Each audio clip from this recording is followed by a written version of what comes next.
So I was out here shooting another video today. I shot a couple videos here actually at this old abandoned car lot. It's really cool. And I want to talk to you today about how you make your videos a little bit more exciting with the use of audio. Now, you know that way back in the beginning of Dylan Talks Tone, it was just me sitting at a desk, super boring, like wicked boring. I was even bored, but the content was good. Do you know that episode number 10 is our second most watched video on our YouTube channel ever? Look it, it's terrible. So if you want to go ahead and make your footage and your how-tos and your tutorials and even your guitar videos better, here's a couple things you can do. When we're talking like this, me and you are having this conversation, we could just be talking like this, right? But what if we put a little bit of kind of background music on this to be able to kind of just give it a rhythm? You know, I'll show you a clip of a video I made last week where over some B-roll that we shot, we put some video, some music, and I didn't even plan it, but then when I made it work, it was really cool where my footsteps were actually in time with the music.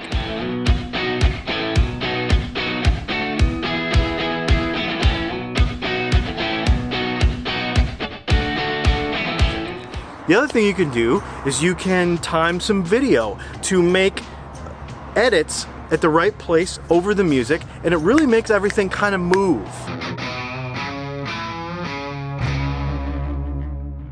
I'm trying to do that more in my videos because it's not just about the actual bulk knowledge of how this is how a guitar works, but it actually has to be engaging and people have to actually enjoy it. And I've gotten a lot of comments over the last probably 3 or 4 months about how good, how the production has gotten better, how the videos are getting better. I'm having more fun. You can obviously tell I'm out here having way more fun shooting a video than just sitting at a desk in my office. You know what I mean? It's more fun for me. I really wish I could go in there without it being like legally trespassing or something.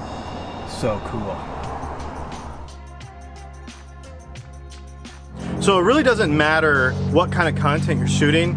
Putting some sort of audio, some sort of music to make the thing move is something that's really going to help. And especially if you have B-roll or places where you're not talking. We see a lot of videos on YouTube where they'll be explaining something and then they'll stop and they'll actually do it, and it'll just be silent, or it'll be like tools on a workbench or something, and it'll just be super boring.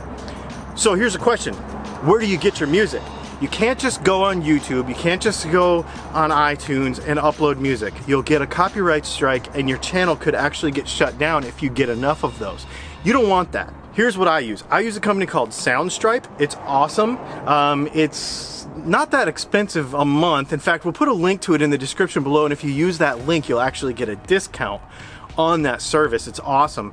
It has thousands and thousands and thousands and thousands of royalty-free music that you can use without getting a strike on your YouTube channel, without getting a strike on your Facebook, and there's some sound effects, there's all kinds of stuff that you can use, and it's all themed and organized, super organized. I was using a different company. I actually switched to this one because I really like it a lot better. If you're making a lot of YouTube videos, this is the way to go. If you don't want to spend any money, if you gotta do it for free because you're just getting going, you can actually go to the Creator Studio on your YouTube channel. So here's what you're gonna do. Let me show you. You go to the Creator Studio tab in your YouTube channel, then you go all the way over to the left and all the way down to the bottom, and it'll say Create or Creative or something like that. You can see the box right here. You click on it, and then you'll have a bunch of music that will be royalty free. So here's the thing. Some of them are gonna be, you can put whatever you want on your YouTube channel, you can use it. Some of them you gotta mention their name so that you don't get a copyright strike and you give them credit for creating the music.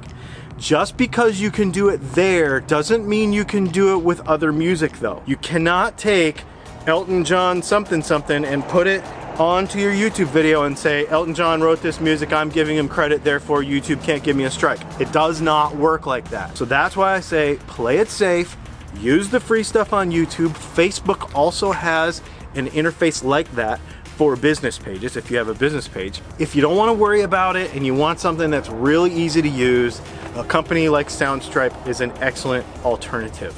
You'll actually find that the length of your video can vary now. You can put more in it because the time travels differently because you have the rhythm of the music working with you. It makes it a lot more fun. It makes your video a lot more interactive in a lot more ways. I think you would really dig trying some music in your videos. Let's go ahead and look at some YouTube comments from one of our past videos. All right, let's go over a couple of these comments from previous videos. Inky EA, or whatever his name is, says, such an underrated, undersubbed channel. What an excellent resource. Thanks, Dylan. I agree. You should subscribe. Tone for Days commented on our little giveaway that we're doing at the end of December. You remember I've got the Go Guitar app. I've got 5 of those year subscription codes to that app.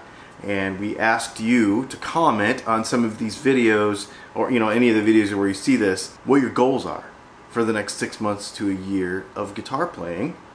And this gentleman says, my goals in the next 6 months are to continue to develop my songwriting skills and record the second half of my band's first album. I think this is very cool because it sounds like he has some playing experience, but he still wants to get better, and I really dig that. That's very, very cool.